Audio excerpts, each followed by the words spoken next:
Hi all, trying something new here. Several things new.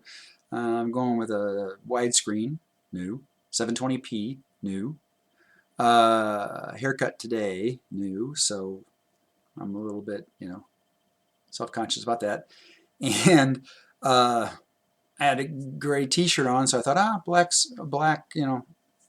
shirt on top of it, black sweater or whatever. And I couldn't find one, so I literally pulled this out of a box where it's been for like 2 years, and it's wrinkled as hell. So, please don't judge. Too late. You've already judged. I know you have. It's okay. I would too. So anyway, that's what's going on here. And I've been screwing around with the lighting and well, basically that lighting and wardrobe. I've been screwing around with that for the last 10 minutes trying to get it to look okay. And so I've given no thought to what I'm going to talk about. But people have been saying, "Oh, do another video." And Lena Francis, shout out to Lena. She's a streamer on Next Music. That's the name of it. Next, all capitals, and then Music, capital M, lowercase music. It's free download and free to watch, everybody. And a lot of talented people on there, including Deanna Petku, my great friend, and just a lot of people. But Lena Francis started this hashtag, what does she call it? Team Keith Talking Vids. Yeah. So, her expectations are pretty low. It's just talk, Keith. So I'm like, all right, because seriously, I don't have any material. I don't write stand-up comedy. But I thought, well, at least I have something. I have to have something to talk about. So I'm switching up the resolution and then widescreen or whatever, and lighting, and not too close to the camera. Well, what's the gain on the microphone? I should have tested that. You'd think I'd never done this before. Not really my thing. Okay, so let's talk about actually somebody, a different streamer friend of mine suggested first dates gone wrong. And honestly, I tried to think hard, and I couldn't think of one. I couldn't think of one. So I changed it up a little bit, and I thought, all right, I got one. I got an idea. Blind dates. Yeah? Blind dates. Because I kind of love this story. Karen is her name, and I don't think Karen, well, if I just use her first name, she won't mind. Karen is her name, and the deal is, this was between my junior year of college and my senior year of college, and she was the head cheerleader at Rice University in Texas. That's where they keep Rice, turns out. No jokes, please, about the head cheerleader. She's my good friend now. And oh my God, are these colors changing as I look at them? It's like I'm looking and the colors are changing, huh? They're not really, are they? Maybe I'm just losing my mind. Maybe I'm having a stroke. You guys might be seeing a live stroke right here.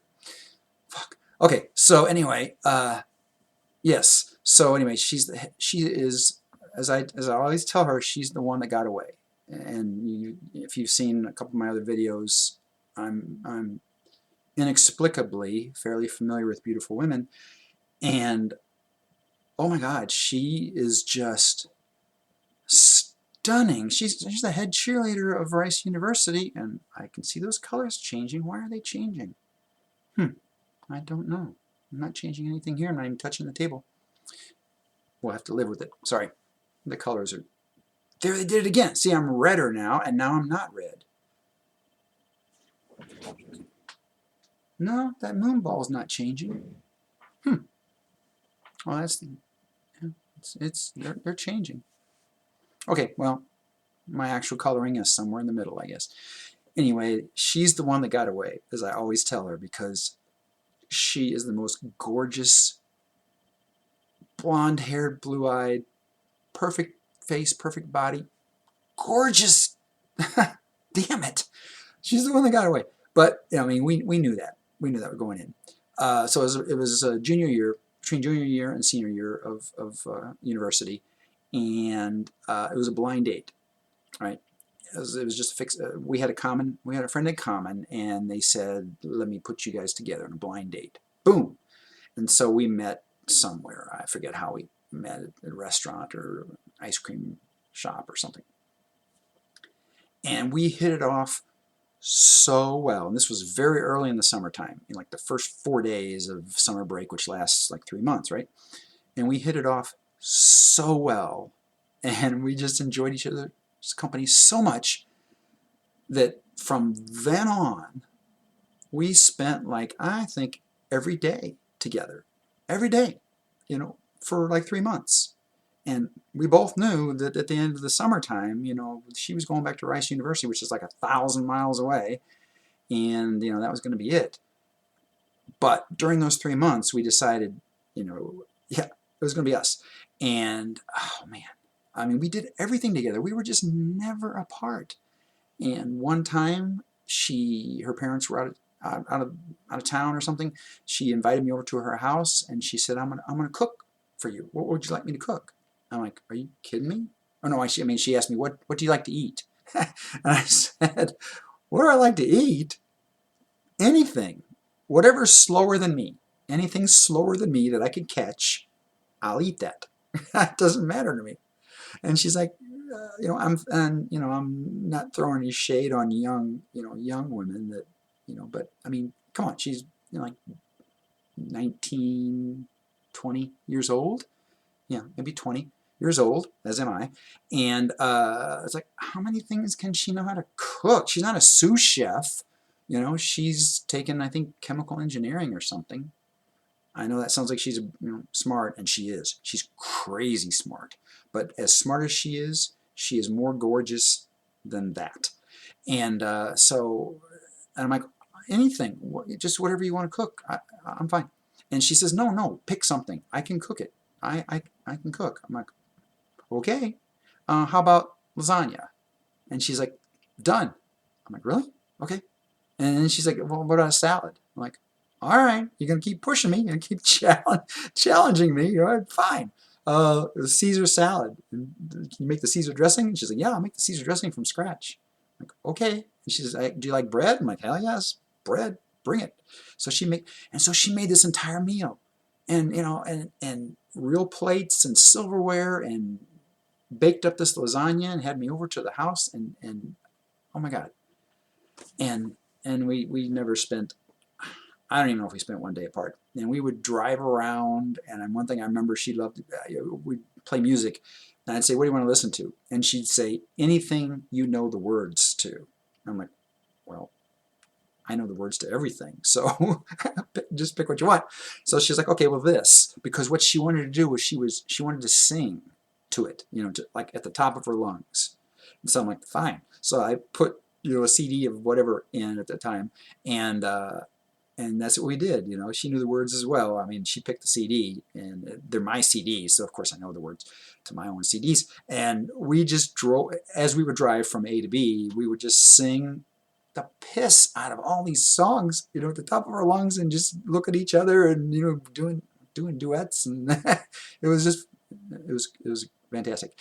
If I'm trying to think of something interesting to make it humorous, not humorous for me at the time, wasn't very funny, but I had a new car, and it was a 5-speed, and so to park the car, you gotta leave it in gear and pull the parking brake, otherwise it just rolls, right? Well, I'm so nervous because this is like our second date or something, and she is so hot, and I'm so nervous being with her, because I'm like, one of these days, soon she's going to wake up and realize, what the hell is she doing with me? I hope it's not tonight. So I'm so nervous, right? And so I parked the car. There's no parking spaces, but as I've told people before, well, when I put it in park, that's a parking space. Yep. So I park, just alongside this curb thing. It's not really a parking space, but fuck it, I don't care. So I'm with Karen. We're gonna go in this restaurant. I don't care about parking. So, but I'm so nervous and so frazzled, I forget. I don't you know, I have it out of gear because we're idling as we're talking a little bit about going into the place and what we're going to do. And so it's not in gear. I didn't push down the clutch and put it in first gear and turn the engine off. No, I did not. And then I did not pull the parking brake either. So it's just sitting there. And turns out gravity is a thing. And so we're in the restaurant, or it's bar, and you know, we didn't eat there, we just drank.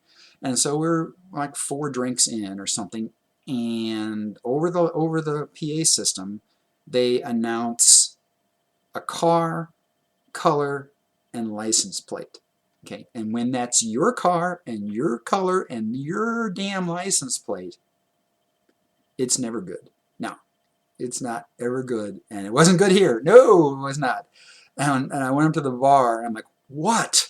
And they're like, yeah, your car just rolled backwards like 100 feet, got up a little bit ahead of steam in 100 feet of rolling, and bam, it crashes into this like tool shed kind of thing they had there at the place, and just crushed the hell out of the aluminum siding of this tool shed. Didn't really hurt the car that much, but you know, it didn't do the paint any good, but it just crushed this tool shed.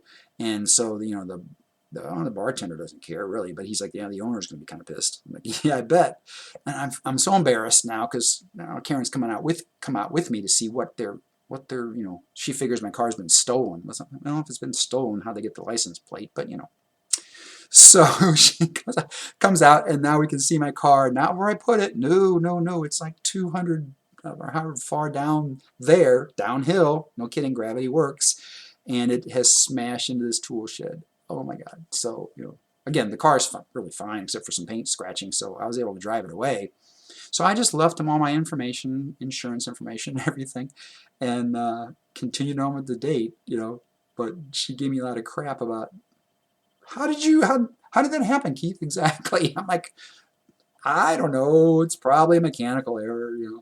But thinking back, I realized exactly what I had done, you know, and fucked it up. So, so anyway, that was one day. We had like 100 dates. Oh, let's see. There's what, 90 days in 3 months. We probably had 80 dates in 90 days. I mean, seriously, we were inseparable. Oh my God. And that, I should get to that point first before I wander off as I tend to do. That is my first, last, and only blind date ever. And that was kind of our inside joke because it was hers too. She had never been on a blind date. No. And that was kind of our, like I said, that was our joke, that we're going to stop here. We made a deal with each other. We said, we're going to, you know, we're 1 for 1. Our record is undefeated as far as blind dates. You know, our record is perfect. We're 1 for 1 on blind dates. So, I mean, the best that could happen is we go on another blind date and it goes well, and then we're 2-0, yay us. But, you know, the chances are probably more likely that it'll be a disaster, and then our record will be 1-1. Now we're batting 500. You don't want that. So, no, we're batting 1,000. Our record is perfect, and we retire undefeated with a 1-0 record of a blind dates. And actually, she's a Facebook friend of mine, and I talked to her probably, you know, just a few months ago. We talk now and then. She's married and living out west, and she's doing great. And I've told her since then, I said, you're the one that got away.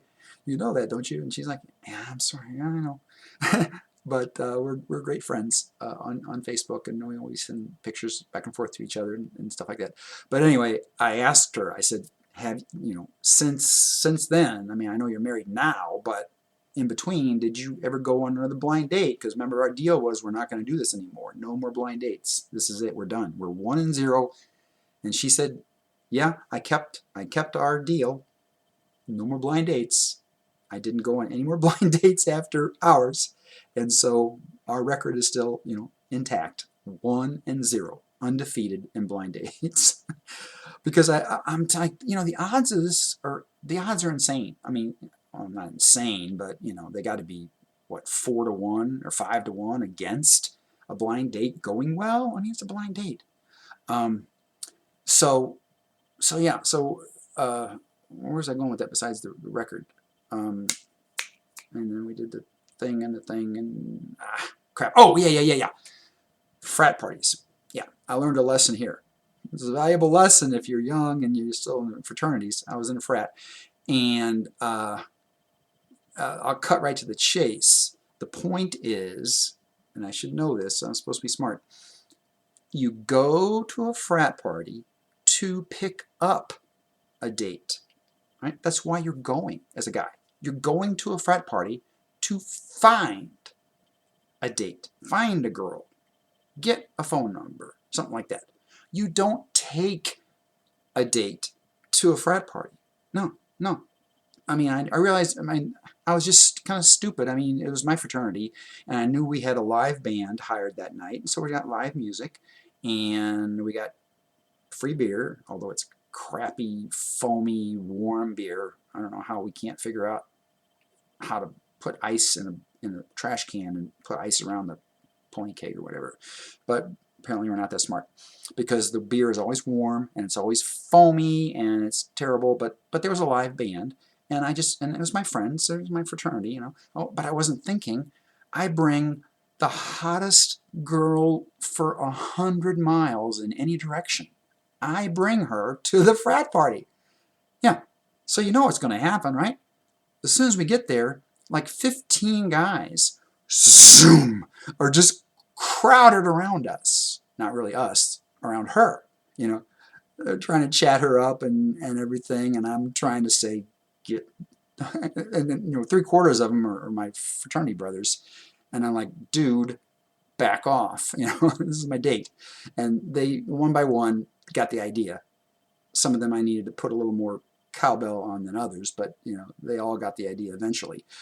But, you know, it was a lot of work for me to get rid of, you know, 15 at least guys that are swarming all over, you know, seriously, the hottest girl in 100 miles in any direction, certainly the hottest girl at this frat party or any of the other parties on fraternity row, and there's like 10 houses on frat row.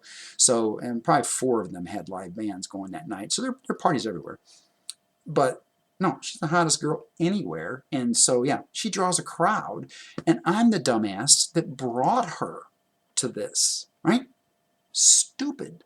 And so we weren't there very long before I took her hand and said, Karen, let's go. Let's go find something else to do. I know I said let's go watch the live band at my fraternity house, but clearly this isn't working out for either of us, because, you know, I'm having to knock assholes down on the ground, literally, and you're getting tired of being hit on by people, you know, so let's go. So we do. But anyway, lesson learned there. You go to a fraternity house party, you go to a frat party to find a date or a girl or a phone number or something. You don't bring a date to there. How are we doing on time? Oh God, that's 18 minutes. Is that possible? I don't even know if I was done telling the story. And that's the gist of it. That's the gist of it. She was wonderful. Blind dates were 1 and 0, and I just touched that table. I promised I wouldn't do that. I didn't actually promise you, but I promised myself when I started this. Okay, I'm going to stop now and not make this any longer, because I think that kind of covered the ground of the main stories. She was the one that got away, but we knew that at the start. But seriously, 1 and 0 on blind dates, and so I've retired undefeated on that whole thing. Okay, shut up, Keith. Push the buttons. Find the button. Found it. Okay, take care.